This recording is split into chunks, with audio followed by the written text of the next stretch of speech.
et puis di créer des tournois yoo xam ne dina mën a taxaat ñu defaraat suñu basket defaraat suñu handball defaraat suñu volleyball defaraat suñu discipline sportive yi xam nga yi nga xam ne vraiment dañu mës a jox Sénégal ay ndam. mais discipline yooyu yëpp dee nañ léegi. yëpp dee moo tax Abbas on t'encourage. d'accord ñu dem ci wàllu justice démb.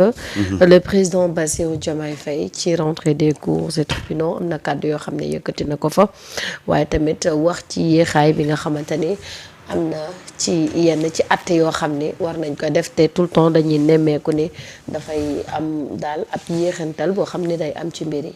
waaw xanaa discours la rek mënul ñàkk mu waroon def discours waaye lii muy wax nii def na 2 ans ci réew mi. waaw lii moo fi am. dëgg la de. avant muy ñëw xamoon na ne lii moo fi am tey xam nga lan laa doon xaar mu ne bi ma yegsee damaa gis ne lii dafa yéexoon lii laa ci def Marieta damay bantu li ma waxoon démb. dañoo romb ci dinaa dañoo nekk ci jamonoy def naa parce que lii muy wax nii. c'est pas parce que du dafa xaar bay doon président pour xam ko lii yàgg na ci Sénégal. kenn la koy rappeler. boppam. voilà. tax nag ma ne moom moo yor cëggali moom moo yor les décisions. c'est lui qui peut changer ça. ñun Sénégalais bu ñu xamee lii lan lañ ci mën ah. dara lan lañ ci mën moo tax je suis désolé mais ça c'est pas une information il ne nous apprend rien parce que ñun xam nañ ko moo taxoon ñuy xeex ñun kay tey xam nga lu ñu doon xaar ah mu ne ñu ne def nañ lii pour dindi lii parce que ci jamonoy def nañ lañ toll mais ñun ñëpp voilà le constat il est unanime mais avant même muy nekk pouvoir xamoon na ne lii moo fi am. nee na il faudra ñu def refondation de la justice. mais loolu yëpp ci moom la des. gis nga sénégalais yi moom moo ko yore ci. sénégalais yi bu lii desoon sénégalais yi xoolal. moom la ñu délégué pour mu changer lii. sénégalais yi moom la ñu fal pour mu changer lii. et je le rappelle je le répète la répétition elle est pédagogique. dinaa ak jàmbat dañ koo weesu xam nga kii jàmbat wala ki naan kii promettre mooy ki amul possibilité pour def man de su ma yàlla joxoon pouvoir man de su ma yàlla mayoon ma nekk président de la république man de su ma yàlla defoon ba ma nekk njiitu réew loolu ca ba muy campagne la ko wax yàlla def mu nekk président de la république jàmbat amatu fi na appliqué rek parce que nag la nga doon yóotu pour ne boo ci jotee di nga def lii sénégalais dañ la koo jox comme sénégalais jox nañ la ko nag sénégalais yi xaaratuñ ngay ñëw di jàmbat tey sénégalais li ñuy jàmbat yow yaa am possibilité pour régler ko waaw bu sénégalais yi di jàmbat yow ngay jàmbat day metti de kañ la problème bi di régler du gaaw de du gaaw voilà moo tax nag dinaa dañ ko weesu def naa moo jot c'est ça le problème jeex na tàkk amul leneen ndax lii yëpp nag du guléet moom ba muy nekk ci opposition bi lii moo fi amoon ñëw na pendant 2 ans. est-ce que am na acte bu ñu teg bu tax lii muy wax nii mu dañ. déedéet alors que s'il voulait keroog ba mu yegsee ci pouvoir bi mënoon na ko dindi.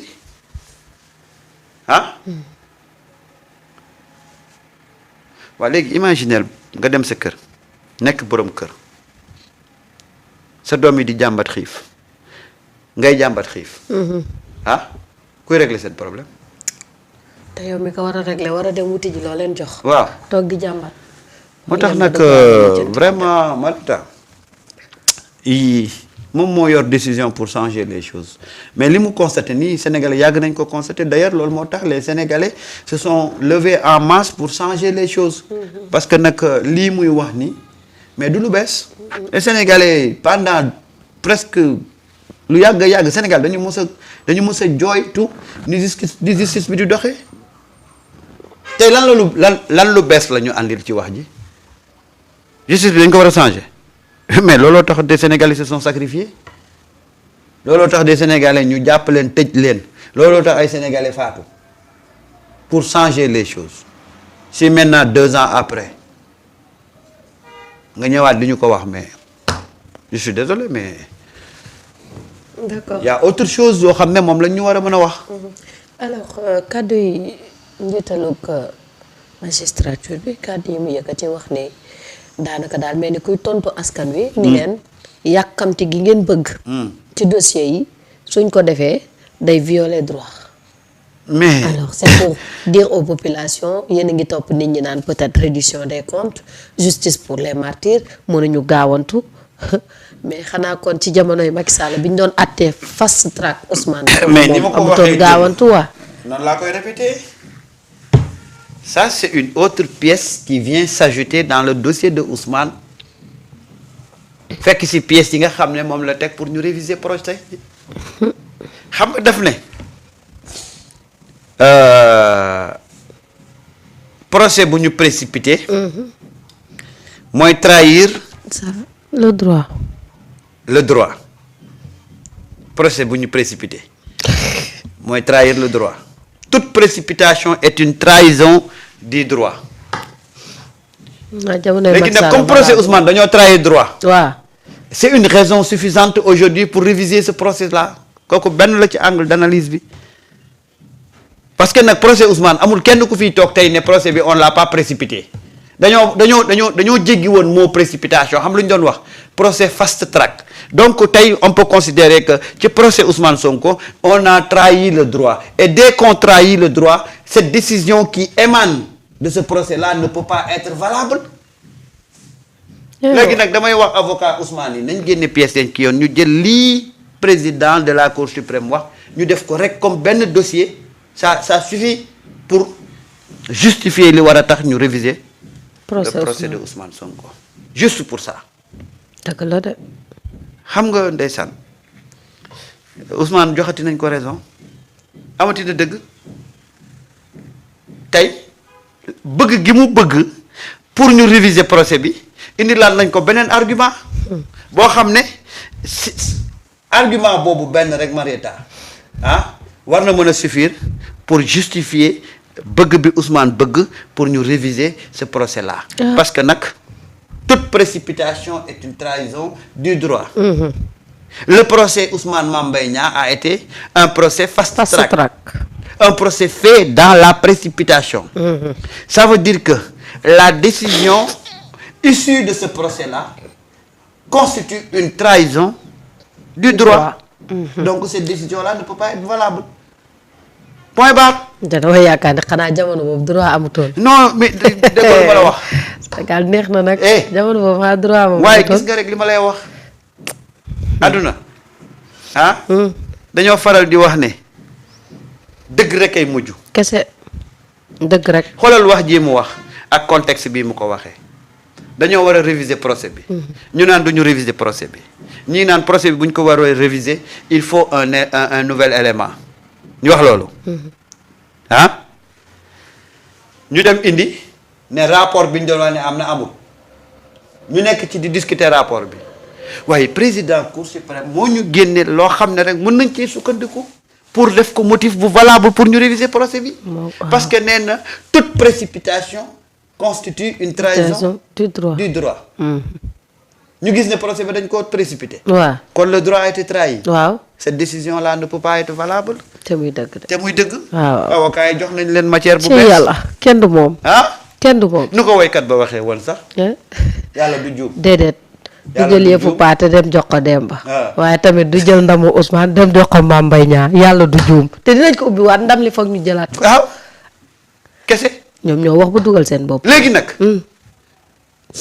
ñun sénégalais yi on dit pas que la justice dañ ko war a précipiter. doo ci dégg benn sénégalais bu ci wax. déedéet. xam nga lan la ñu wax. qu'on ouvre les dossiers. qu'on montre que cette question-là ñu ngi koy régler qu'on pose des actes concrets. sénégalais yi kenn waxu ci ne. oui gaawal leen nañu paraxee affaire yi. déedéet. te sénégalais yi sax benn affaire dafa am Marieta. sénégalais yi bu ñu gëmoon ne bu ñu gëmoon ne justice bi waruñ koo paraxee mais l'affaire Mbaye Niang dafa ñëw prouver le contraire. que Sénégalais yi dañu ne ñun dañu doon wax ne le temps de la justice n'est pas le temps du peuple. mais l'affaire Mbaye Niang dañ ko évacuer fat. kon ñun théorie boobu ñu doon wax mais dafa valable ci ñenn ñi te valable ci ñeneen ñi. dëgg la de. moo tax nag ñu amul benn sénégalais bu ne nañ paraxee dossier sénégalais xam lan la ñuy wax nañ jublu ci dossier yi commencer poser des actes. loolu rek lañ ñaan. voilà il faut pas que ñu jël sénégalais yi jàpp ne tey ñoom dañoo bëgg affaire yi Sénégal amul benn sénégalais bu ne la nañ paraxee parce que sénégalais yi xam nañ ne c'est des dossiers yoo xam ne il faut y a un travail sérieux à faire waaye nag nañu commencer teg ay actes dans le sens de mooy wane ne yii ñu ngi ci. dëgg yàlla pendant 2 ans. waaw ku la waxoon ne dinañu toog ñaari atu yàlla. waaw doo dégg ku ñu convoqué ci ñi rey xale yi. waaw nervi yi doon génn di mate population bi fa ñu jóge siège ba ñu jóge ñañ ca jot a identifié doo dégg ñu ni convoqué nañu nit ba ñu ngi koy déglu ba loolu leer. waaw reddition des comptes ñu jàppal ñu quelques personnes daal tuuf ñu ko ba suñu bët yi xonk ñu bàyyi leen ñu dem. waaw ñeneen ñi nekk ci li leen neex. yëkkati fi dossier 45 milliards d'armement yi. Sénégal amul guerre amul dara nga jël 45 milliards jëndee ko ay armes. ArcelorMittal bi Sénégal li mu waroon am. sunu finance publique yi ñu doon wax ay Birima Mangara ak Amadou Ba ak ñeeta des ak ñeeta des. fu mujj dara dara. biisu yaraax bii ñu ne attentat la. waaw borom biisu yaraax fu mujj. waaw ñu def ko attentat ba sukkandiku si tas parti Pastef ni parti terroriste la. ci loolu de lañ sukkandiku way Samba. ci loolu de lañ sukkandiku. 2 ans. ñu toog ba tey jii. mu ngi noonu ba tey jii ñu naan ñu. na gaa yi xam ne waaye nag. na gaa yi xam ne nawle dafa fort. nawle dafa fort. waaw mu ngi noonu moo tax nag. askan wi seen nawle lañ. waaw mais moo tax nag gis nga le débat. fu ñu yëkkatee débat bi ñu nit ñu répliquer leen ci même kii. c'est ça un peu parce que y a eu beaucoup de choses yoo xam ne tey ñu permettre ne ñun yenn théories yi ñu doon tegal ci place publique bi du ay théories yu valable. dañu doon nax. Marieta moytul ma peuple bu yeewu. Des situations se sont créées maintenant pour montrer que beaucoup de choses yoo xam ne dañ ko jëloon finalement def ko comme way en fait ces théories là ne valaient absolument rien. Marieta dañu yàgg a wax ne le temps de la justice n'est pas le temps du peuple ñu nekk ci loolu mais au cours de ces dernières années là. on nous a montré que théorie yooyu yëpp ça dépendait de la tête du client. Et de la commande du roi. moom lañ gis. kese. pour éliminer Sonko on a fait un procès fast track luñ mës a gis parce que y avait un temps bu ñu waroon gérer loolu yëpp wax nag théorie yooyu Sénégal dañ ko jël teg ko fële. Sénégalais ñoo ko dundatul sax. voilà Marieta moo tax une fois encore ñun les Sénégalais dafa am yoo xam ne mënatuñu koo déglu ci penc mi. parce que nag dañu jaar foo xam ne ça nous a permis de comprendre beaucoup de choses que ñun yu bari yu ñu doon dugalal suñu xel def ko ay théories yoo xam ne finalement ça n'existait que comme ça théoriquement mais dans l'application c'était autre chose Marieta. On nous a toujours dit la justice doit être indépendante Marieta. Mais quand il s'est agi d'éliminer des candidats, qu'est-ce qu'on a fait? On a instrumentalisé la justice. Où est l'indépendance de la justice à ce niveau-là? xam naa boobu amutoon indépendance. waaw léegi nga bëgg a yeewaat pour ñun tegal ñu théorie yooyu. Sénégal dafa neex. Sénégal. C'est-à-dire que voilà un peu grâce à ce qui s'est passé on a compris beaucoup de choses. Donc nag ñun on peut plus maintenant nous endormir kenn mënatuñoo endormir. léegi ñun kañ la ñuy noppaloo ci di jooy justice ñun jamonoy Macky Sall dañoo jooy justice ba xeex. lu jiitu jamonoy Macky Sall. waaw avant ñu dund ko le cas Khalifa ngi fi le cas Karim Wade gi fi. yeneen ñuy dund. di dund ak moom Macky Sall ñëw gën a empirer biri ñuy jooyandoo xeexandoo àndandoo dóorandoo jugandoo ba yëkkati ko fi teg fi keneen kiñ fi teg mu dund injustice ñi teg ko injustice teg partem injustice teg leaderam injustice te yow yaa ñëw ba toog. xam nga kañ la ñuy di war ñoo wax ni. waaw. waaye. xam nga kañ la ñuy saafara lii. bés bu Ousmane toogee ci réew mi. mais nag loolu gàcce la waruñu woon xaar Ousmane di toog. waaw waaye nag comme loolu la yàlla dogal parce que on s'est pas battu. waaye man de sama gëm-gëm li ma gëm li ma naqari ci réew mi ak li ma yaakaar mu defaru ci réew mi gannaaw yàlla ci kenn laa ci am yaakaar muy Ousmane Sonko man de moom foofu laa toll. fi mu ne nii de am na yenn ci ay magistrat ak ña ci des fi mu ne ku julli yaa ngi yor kurus di ñaan waa ji yàlla bu mu doon président. man de am na ni jour buñ ne Ousmane président duñ nelaw. man de moom laa ci am yaakaar ñoom ñëpp lay bale. moom laa ci am yaakaar de. décret ba kay day wàcc man de moom laa ci am yaakaar. damay ragal Ousmane xam nga nit. période campagne ba lay commencé bind décret ñu war a dàq. xam nga nit ku nekk ak degré d'engagement yam man Ousmane laa jàpp ne les changements yi nga xam ne askan wi moom la ñuy jooy boobu ba tey pour ñu taxawal ko kenn laa ci am yaakaar ne bés bu ko yàlla mayee mu jot les pleins pouvoirs da koy def man foofu laa toll Mamy Déta man jàpp naa ne Ousmane moom mooy defar dëkk bi. Ousmane mooy defar ce pays là c'est Ousmane qui va régler les problèmes de ce pays là te xam nga nag avec un peu de recul. da ngay sant yàlla. ci Ousmane situation bii mu nekk nii. lu tax parce que Ousmane li mu bëgg a defar ci dëkk bi. bëgg na bu yegg si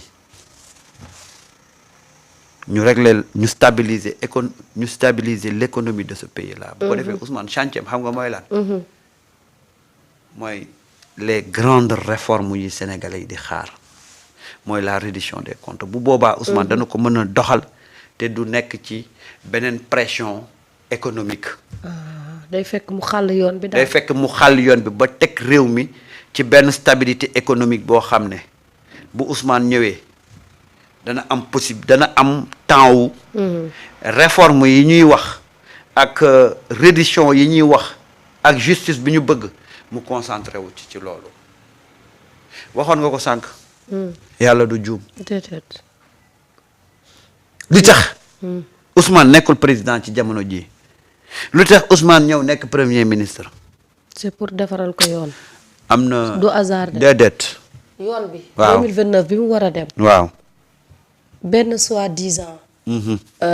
kii du fa bokk allié. waaw. képp koo xam ne nga doon taqalu di bëgg Ousmane di nga feeñ. waaw xam nga moom nag yàlla may na ko. waaw képp kuy jaayi fu ñu baal ma ci terme bi naafeq di def nii di tergiverser. bala moo yegg fa mu jëm nga wadd. waaw. donc yoon bii nii mooy 5 ans yi ñu war a tracer. waaw pour que traître yeeg ñiy mbubuwoo Pastef te duñu Pastef ñëpp wadd ba set. bu ko defee buy dem mu dem ak mais ni appelu laay. Sénégalais weex taal gis nga tous les Sénégalais yi nga xam ne ñoo bokk même convergence de vue. yàlla nañ ko fekkee te tal ko. amiin ñooy tase 2029.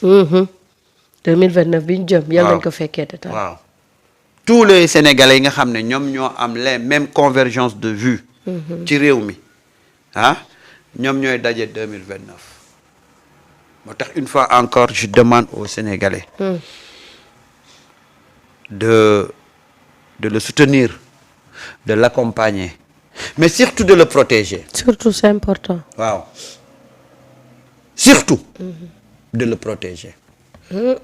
li ñu naqari moo ñu koy régler loom set wecc ni Sadio Mané ñëwee yëkkati football bi noonu la Ousmane di ñëwee tabax réew mi.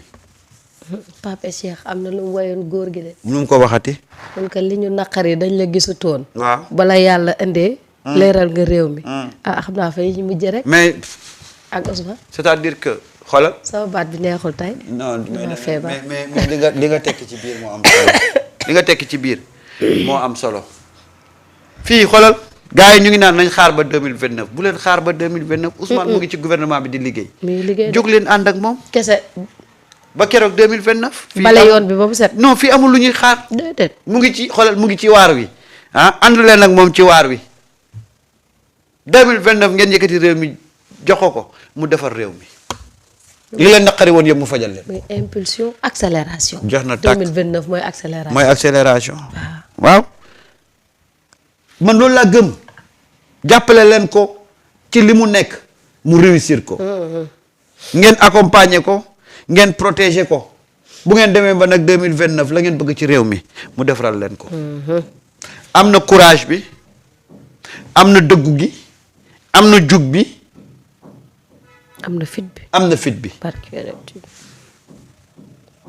moom lenn rek ko sonal lenn rek ko sonal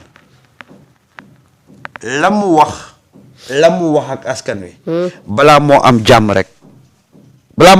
rek wàccoo ko dëgg la de Ousmane promesse moo ko sonal kaddu moo ko sonal kaddu moo tax li ma leen di wax rek mu ngi ci gouvernement bi amul toog xaar de déedéet amul ay awma yaakaar de déedéet loolu du waxu fii am leen yaakaar moom kay mun ngeen ne jamono ji awma ci yaakaar waaye am leen yaakaar ànd leen ak moom gunge leen ko jàppale ko ndax mu ngi teg nag ay liggéey yu am solo Ousmane est en train de faire avec son gouvernement de faire décoller ce pays-là.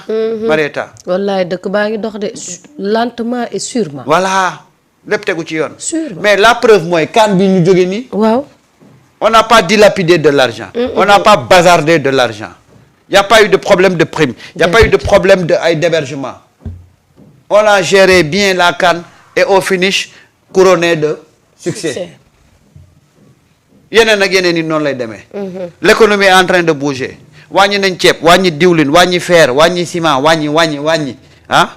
noonu la dëkk bi di demee courant bi wàññi nañ ko les choses sont en train de bouger.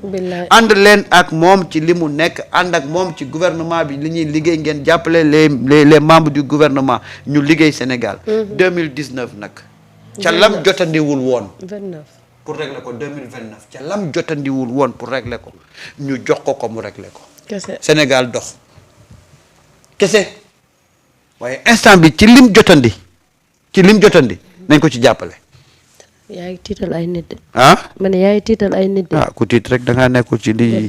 barke Seydina Mohamed dinaa Ousmane Sonko mooy président tey lay prêter serment. te da bëri ñu dul nelaw.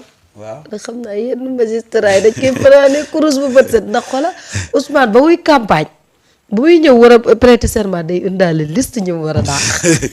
non mais tu sais. c'est moo tax bëgguñu mu ñëw. xam nañ jikko. waaw liste bi lay waajal ñëw rek ni la saa waaye demal noppal. en tout cas man de li may wax rek c'est quelqu'un boo xam ne Sénégal bi mu bëgg. ah dana ko defar. te nag boo xoolee ñii yuuxu tey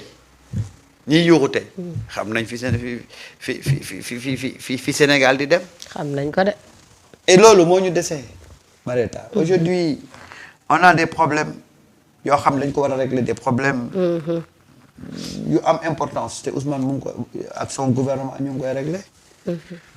On a fait cette année une campagne boo xam ne wax dëgg fa yàlla en termes de production on a battu des records. oui. On a lancé la campagne de commercialisation de l'arachide. bu ngi dem. da nga ci dégg coow. déedéet. coow amu ci. ah déedéet. affaire yaa ngi tegu ci yoon.